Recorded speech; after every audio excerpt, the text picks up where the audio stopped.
नमस्कार, मैं पंकज भारद्वाज, आपका हिंदी अध्यापक आपके अपने इंग्लिश बाबा चैनल पर कक्षा 8 वसंत अध्याय 1 ध्वनि को पढ़ाने जा रहा हूँ। इसके लेखक सूर्यकांत त्रिपाठी निराला जी हैं। अभी ना होगा मेरा अंत, अभी अभी ही तो आया है। मेरे वन में मृदुल वसंत, अभी ना होगा मेरा अंत। अंत माने समाप्ति, मृदुल कोमल वसंत फूल खिलने की ऋतु।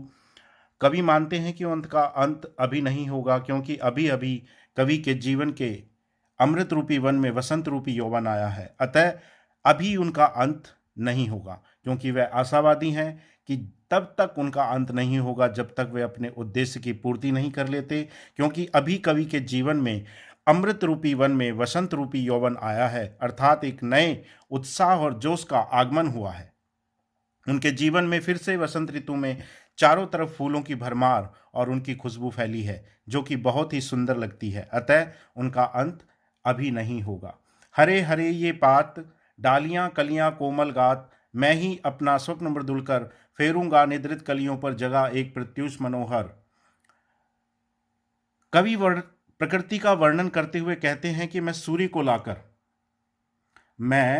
को लाकर इन अलसाई कवियों को जगाऊंगा। कवि ये कहना चाह रहे हैं कि निराश और जिंदगी से हारे लोगों को मैं जीवन दान दूंगा। वह युवा पीढ़ी में नए प्रेरणा और उत्साह का संचार करेंगे और उन्हें जागृत करेंगे, उन्हें जगाएंगे। जिस प्रकार सूर्य के आने से प्रकृति में एक नया जोश और उत्साह छा जाता है और चारों ओर हरियाली और फूलों की एक नई खुशबू फैल जाती है, जिन लोगों को निराशा ने घेर लिया है, उन लोगों के जीवन में मैं फिर से बाहर लाऊंगा और उनको एक नया जीवन दूंगा।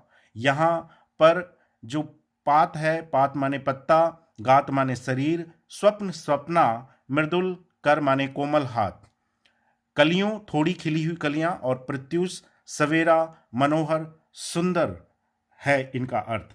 पुष्प पुष्प से तंद्रालस लालसा खींच लूंगा मैं, अपने नव जीवन का अमृत सहस शीर्ष दूंगा मैं, द्वार दिखा दूंगा फिर उनको, हैं मेरे वे जहां अनंत, अभी ना होगा मेरा अंत। प्रस्तुत पद्यांश में कवि प्रकृति के द्वारा निराश हताश लोगों के जीवन को खुशियों से भरना चाहते हैं। वे कहते हैं कि मैं एक एक फूल से आलस्य को खींच दूंगा। आलस में जो पड़े युवक हैं, उनके जीवन को मैं अमृत से भर दूंगा। कवि प्रकृति के द्वारा निराश हताश लोगों के जीवन को खुशियों से भरना चाहते हैं। कवि खुशी खुशी ये कार्य करना चाहते हैं और हर युवा जाति के भीतर एक नया जोश भर देना चाहते हैं। जो ईश्वर को प्राप्त कर लेता है उसका अंत कभी नहीं होता, इसलिए वह कहते हैं कि मेरा अंत कभी नहीं होगा। पाठ की सार की बात करें तो इस पाठ का सार है कि कवि ने इस कविता के द्वारा प्रकृति के प्रति मानवीय संवेदना को दर्शाया है। इस कविता में प्रकृति का मनोहारी चित्रण है, भाषा सरल और भावपूर्ण है। इस कविता में कवि का आशावादी दृष्टिकोण है। जब आप कविता को पढ़ते हैं तब आपकी आंखों के सामने बहुत ही सुंदर प्रकृति का चित्र उभर जाता है। आइए अब चलते हैं इसके प्रश्न की ओर। इन्होंने अभी तक इंग्लिश बाबा चैनल को सब्सक्राइब नहीं किया है, वह इंग्लिश बाबा चैनल को सब्सक्राइब करें, लाइक करें और कमेंट करें। प्रश्न की ओर चलते हैं। ध्वनि कविता में किसका चित्रण किया गया?